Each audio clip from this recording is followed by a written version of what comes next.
So, you want to travel the world? Let me give you some very easy to follow tips to help you save money.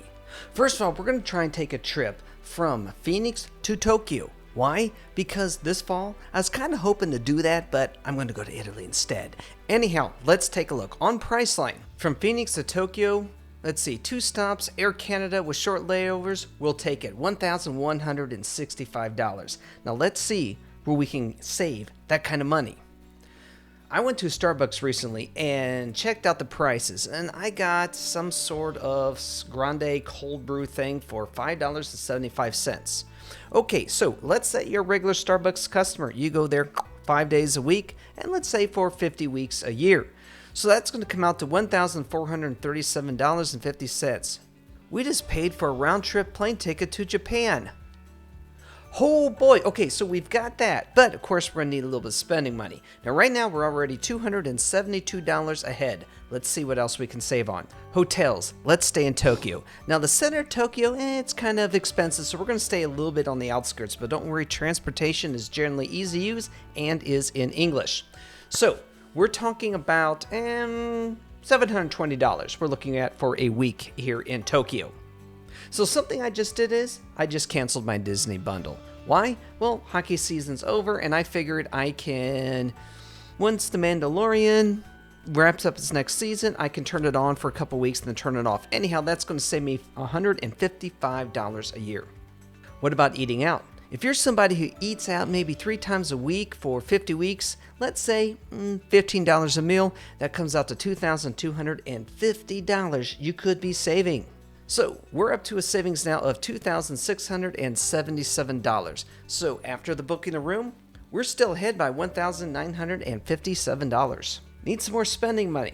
Okay, let's see what we can do here.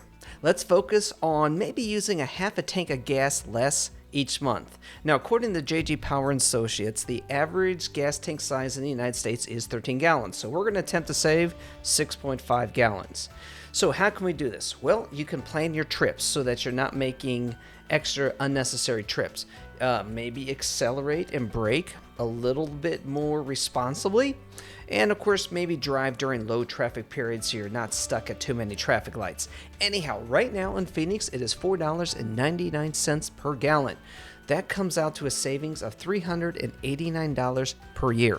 We now have $3,066 in savings for spending money. So either we're now saving for our next trip, or we can stay in Tokyo for another week. Saving for travel is a choice, but I guarantee you it's a choice that you will not regret. Now always remember, I never advocate that you ever go into debt to go on a trip somewhere. As a matter of fact, I encourage you to save money for the trip. Let me tell you something. When you save for a trip and you pay for that entire trip before you even go, OMG. Okay, the feeling of freedom that you have because you're not going in debt. You're not going to have stress because you're not going in debt. And you're not going to be thinking about the credit card bill you're going to have when you come home. It is a total new way to travel, and it is an amazing feeling.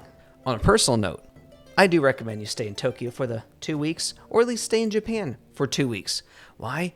Because 1 week just doesn't cut it these days. You're always thinking about, all right, I have less than a week. Got to enjoy my time. I got 6 days. I got 5 days. I got 4 days. I got 3 days. You see the problem with that? Let me tell you something. When you take off 2 weeks, it's a whole new world and a whole new feeling of freedom and relaxation, and a really awesome preview of what life could be if you stay financially responsible and retire early. Take care. Don't forget to subscribe to my channel. See y'all later.